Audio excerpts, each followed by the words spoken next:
దేవునికి స్తోత్రం అండి. అవకాశం ఇచ్చిన ప్రభువారికి నా హృదయపూర్వక వందనాలు తెలియజేస్తున్నాను. అలాగే కూడినయ్య గారికి, సేవకులకి, సేవకులందరికీ, విశ్వాసులకి, పరిశుద్ధ సంఘానికి కూడా నా హృదయపూర్వక వందనాలు తెలియజేస్తున్నాను. బైబిల్ గ్రంథంలో చిన్న మాటలు మనం చదువుకుందాము.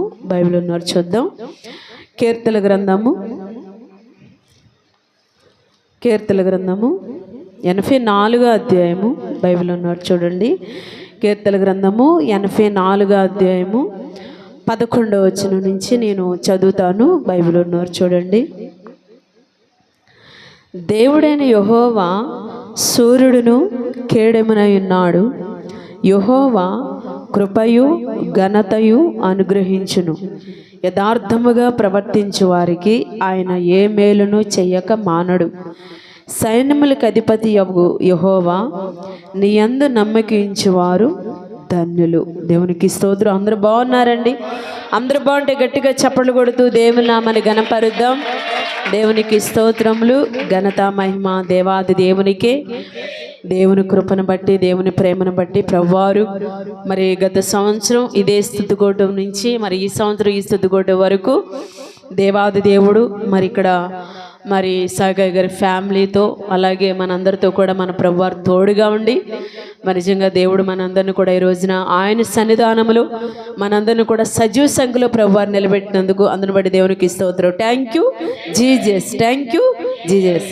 మరి నిజంగా దేవుని కృపను బట్టి మరి ఎన్నో కార్యాలు, ఎన్నో మేలులు, ఎన్నో అద్భుతాలు ప్రభువారు ఇక్కడ చేస్తున్నారు.